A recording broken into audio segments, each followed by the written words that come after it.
Hi guys, thanks for tuning to this episode of the Nick Egan Times. On this episode, we have an awesome guest. We have Elianna Goldstein. Elianna Goldstein is working hard and is the founder and CEO of GETMr, men's skin health startup focused on reducing rates of skin cancer among men. Featured as one of Katie Couric's top picks of November 2020. Published in leading medical and consumer journals, 2 years in investing at Boeing's corporate venture capital arm, 2 years in the Venture of America Fellowship, internship for Cisco Technologies, teaching and yoga teacher for Frames. Welcome, Elianna. Thanks for coming on my podcast. Nick, thanks for having me. Welcome. All right. How's it all been going over there? Oh, well, the last 24 hours have been quite crazy with the announcement of the Johnson & Johnson recalling several of its SPF products, which has definitely been interesting as someone who has been focused on this market for the last, several years. But it's been a really interesting summer with everyone, getting back outside, talking about their skin health, talking about all of these different things. So it's been a busy last 24 hours. I could imagine. How has the pandemic and COVID affected, I guess, your business and everything in your personal and professional life? Yeah, I actually launched this business during the pandemic. I'm one of those crazy founders who quit their job during the pandemic. We had our launch last winter, and I think, a big part of starting a company is getting out there and speaking with customers. So I've just tried my hardest to talk to any customer that will let me speak with them. But personally, I'm a solo founder alongside my mother. My mother is my co-founder in the business. And so I'm really fortunate that I get to have her and that I was back in North Carolina working with her. But, I think it's presented a lot of opportunities to connect in new ways and to send people samples. But I'm glad that we're kind of nearing the other side of things. That's amazing. Tell me about your family and growing up. So, yeah, what was that like? Well, I grew up with 2 physicians for parents, so you can only imagine the focus, I think, really on all aspects of health. But, with my mother being a dermatologist and my father focusing on family medicine, it's just always been something that I've really thought about. I have 2 older brothers, so I also have always thought about how do I compare my habits to what they're doing. Big tennis players, big tennis family, so always outdoors, always doing different things. I myself played a lot of sports.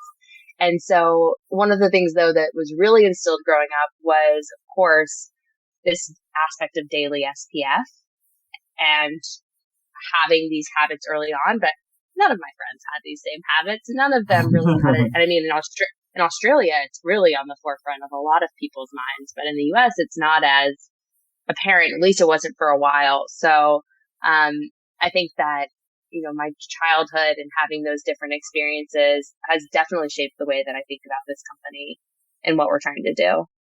Yeah, it's amazing what you're doing. Tell me about the journey, I guess, of the business. How's it going? I actually read too that in one of the articles that skin cancer is 3 times higher in men versus women, which I just found amazing and crazy, like that it can have such an impact on men versus women. It's pretty incredible, the difference in the statistics. And by 2040, melanoma will be the number 1 cancer among men. Wow. And it's one of the few that keeps growing. And so, I think when I first heard that statistic, similarly, you don't think about it, but I think it goes back to the habit formation. And if you thought, okay, well, if women only brush their teeth and men never brush their teeth, would you be shocked that men got cavities? Probably not. Yeah. And so it's this thing, I wear it in my makeup and my moisturizer. Like, I never really thought twice about it. It just happened to be in the products I was already using. And so that was the motivation of, okay, for us, we're not just going to make a sunscreen. We're going to make something that has a moisturizer. It has an aftershave. It's these products that men already use, and make sure that the SPF is always there regardless. And it's not an SPF 3 or 15, but it's an SPF 30. So they're actually getting the coverage that you would need for daily protection. Right. And how has that business been going? So since long, momentum of it, how's the energy? How's that all happening? It's so interesting. I think you mentioned in the intro the Katie Couric, like we've launched with a really great couple of features in press, and since then I feel so fortunate for the different press coverage that we've been able to get, and Men's Health or some of the other ones that I just could never have dreamed to really have us be in. But I think I'm a big believer of founders being as honest as possible. And the early stages of a company are really hard. And for me, that means, every day I'm thinking about how do we get our brand out there? How do we, have more men who understand that, this is a product other men love. And so I think that there's this dual balance that I'm always, as a founder, it feels like a day is like a roller coaster where you have the highest of highs and sometimes the lowest lows. And, I think, I've learned a lot about the support that I need from other founders and friends. And I'm so lucky to have family in my business too, who, we support each other working with my mother. But, I think I've become even more cognizant of like, when can I support another small business owner? And really thinking about all the time and energy that goes into building something. Yeah, that sounds excellent. Yeah, you're doing amazing with the business, so well done on that. Where would Australians be able to get this stuff? Where is that? We sell directly on our website, and also for any listeners that are coming through this, listening here, they could use a code like Nick. We have a code for Nick Egan, all one word. And they would get 15% off their order, which if you're shipping to Australia, you do have to pay for shipping, but that should help with the price point of actually shipping the product a little bit, just so you get to try it. And one day we hope to definitely be, in market globally as well. Yeah, that's amazing. I'll definitely be getting some. So yeah, well done you're doing amazing. What inspires you daily? What motivates you? I think there's two main things. The first one is our customers. I've spoken with over 200, 300 men since we've launched and before then, and hearing their stories of how our product has impacted their lives. Maybe they've had a family member who passed from melanoma. Maybe they were self-conscious about something on their skin and that this is a really first product. Like those stories are really, I think, it goes beyond just developing a lotion. That I'm not a skincare junkie by any means. I'm a one and doneer, get it out of the way. It's their stories. And I think the other thing is really, the idea that we're creating something new in the world and that this has the power to, change lives and to save lives. And that, if we can do this one small thing, we can help reduce skin cancer rates by over 40%, reduce signs of aging by over 90%. Like these are huge statistics that I think, how could I could not be motivated by those sorts of things. Yeah, the sun has a great impact on the aging too. That's a great point. It can 90%. Really age. Wow. 90%.